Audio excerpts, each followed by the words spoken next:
Assalamualaikum warahmatullahi wabarakatuh. Perkenalkan, nama saya Cici Putri dengan NIM 2419095. Saya akan membahas tentang soal UTS karena saya tujuannya untuk memperbaiki nilai UTS saya. Saya akan membahas dari soal nomor 1, di mana diketahui garis S dan titik-titik A, B, C seperti berikut.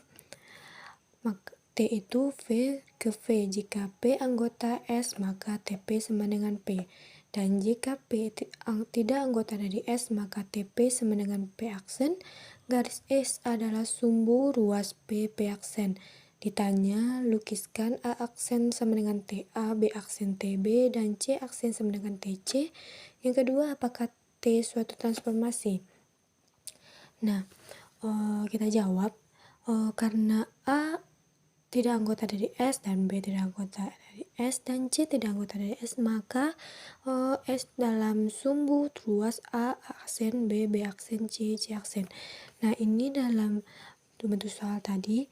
Jadi karena A aksen, B aksen, C berarti di sini adalah A aksennya, di sini B aksennya, dan C aksennya.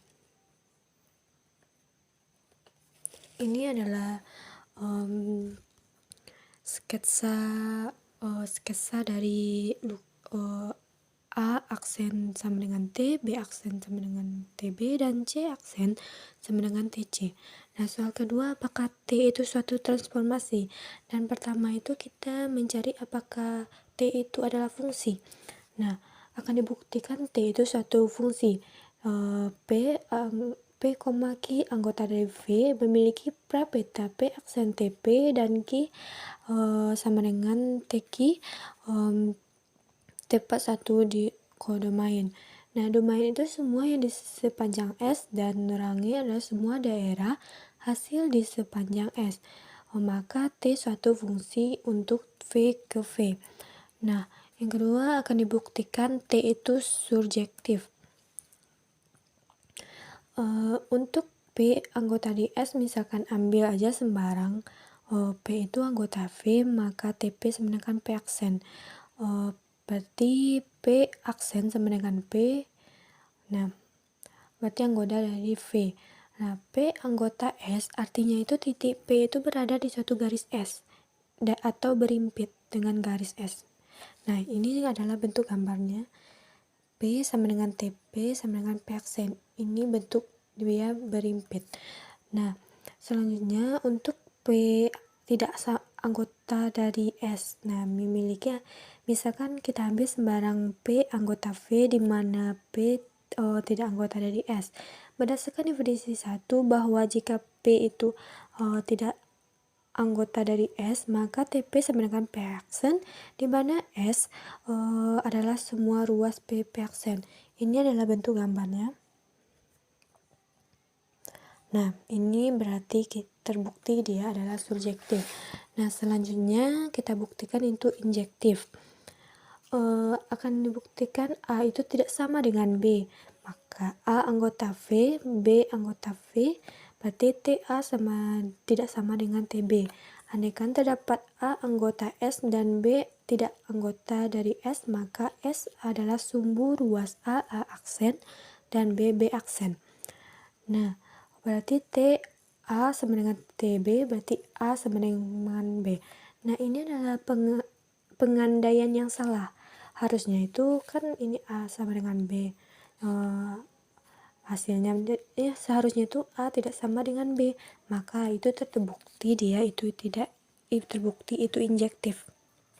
Nah, soal yang kedua, diketahui garis G itu X, Y dengan X ditambah Y sama dengan 66. Nah, ditanya MG itu sama 0, MGA dengan A itu 1,2, dengan yang C jika P itu X, X tambah 1. Tentukan P jika MGP sama dengan P aksen. Nah, kita jawab yang apa dulu? MG 0. Karena G nya itu X, Y, X tambah Y sama dengan 66, berarti kita ambil aja Y sama dengan 66 kurang X. Nah, MG0 sama dengan, karena D0 berarti 0,0. Berarti kita pakai rumus lingkaran Y kurang Y1 sama dengan M2 X kurang X1 Y. Nah, M-nya itu kan Y sama dengan 66 kurang X, berarti M1-nya itu min 1, gradien M2-nya itu 1, jadi kita masukkan M2 itu 1. Nah, dapat Y sama dengan X. Karena Y sama dengan X, berarti Y sama dengan Y. Berarti kita masukkan X, 66, X, 2X sama dengan 66, maka hasilnya Y, X sama dengan 33. Karena Y sama dengan X, maka Y juga 3. Berarti X, Y-nya itu 3,33. Nah, kita mencari titik tengahnya dengan X, Y, X tambah X aksen per 2, Y tambah Y aksen per 2. Nah, kita masukkan nilai X-nya itu 0,0, dan ini adalah titik yang kita cari tadi. Nah, kita dapat hasil, maka hasilnya adalah akan terbukti X aksen Y aksen, sehingga diperoleh MG0 X aksen Y aksen berarti 66,66. Nah, selanjutnya yang B, MGA sama dengan G, dimana X tambah Y sama dengan 66 yang jika M sama dengan 1,2. Ini adalah M gradien 2 sama dengan 1, berarti kita mencari rumus lingkaran, maka hasilnya Y sama dengan X tambah 1. Karena X sama dengan Y, berarti Y sama dengan Y, berarti X tambah 1 sama dengan 66 kurang 1. Nah, dapat hasilnya X-nya itu ada 65 per 2, karena Y-nya itu di ini, kita ditambahkan X-nya 65 per 2, ditambah 1, maka 67 per 2, maka diperoleh 65 per 2,67 per 2. Nah, kita mencari titik tengahnya yang seperti soal nomor yang A tadi, kita masukkan nilainya, dan maka dapat hasilnya 64,65. Yang C lagi, P sama dengan X, X tambah 1, P, G, jika MGP itu sama dengan P, MGP sama dengan X, X tambah 1. Karena X tambah Y sama dengan 66, berarti Y sama dengan 66 kurang X. Maka kita mengambil M2 sama dengan min M2-nya itu 1. Berarti kita masukkan ke rumus lingkaran, maka hasilnya itu Y sama dengan X tambah 1. Nah, seperti soal yang tadi, Y sama dengan Y, berarti X tambah 1 sama dengan 66 kurang X. Nah, kita pindah ruaskan, berarti hasilnya X 65 per 2 dan Y 67 per 2. Nah, selanjutnya kita mencari titik tengahnya. Yang X, Y itu kita masukkan dari nilai yang ini. Kita masukkan X tambah X tambah X, maka kita masukkan, nanti dapat hasilnya X tambah 1. Maka diperoleh P itu sama dengan 65 per 2,67 per 2. Nah, selanjutnya yang nomor 3, R sama dengan P, X, Y, RP sama dengan min Y, X. Ditanya R isometri langsung atau lawan. Nah, kita jawab. Yang A, syarat isometri itu kan AB sama dengan A aksen, B aksen. Misalkan kita A-nya X, A, Y, A, maka A-nya berarti min YA, XA. Kalau B-nya X, B, YB, maka RB-nya itu min YB, XB. Nah, kita masukkan AB-nya itu yang ini, berarti mencari panjang AB pakai rumus yang dulu. Nah, maka nanti akan hasilnya itu sama X B pangkat 2 dikurang 2 X B tambah X A pangkat 2 ditambah Y A kuadrat dikurang 2 Y A Y B tambah Y 2 sama dengan X B kuadrat dikurang 2 X A X B ditambah X A 2 ditambah Y B kuadrat dikurang 2 Y A Y B dikurang Y A kuadrat. Maka itu terbukti isometrik karena AB sama dengan A aksen B aksen. Nah,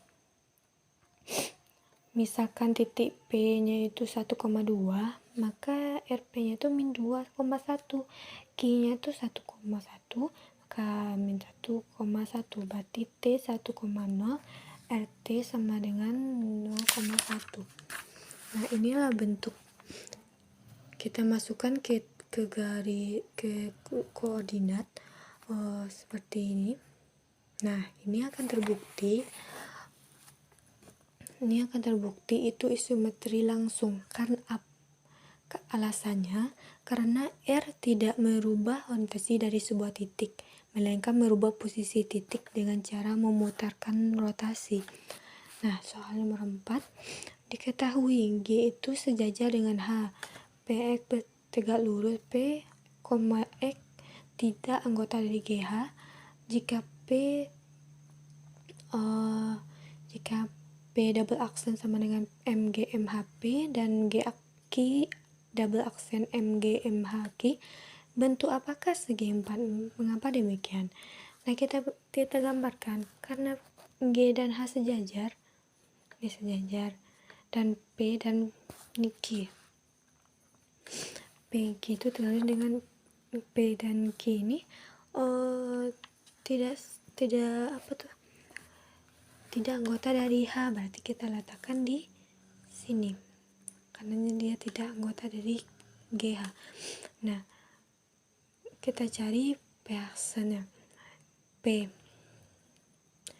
MH, maka pencermin dari MHP adalah ini. Setelah itu kita gambar di sini gini.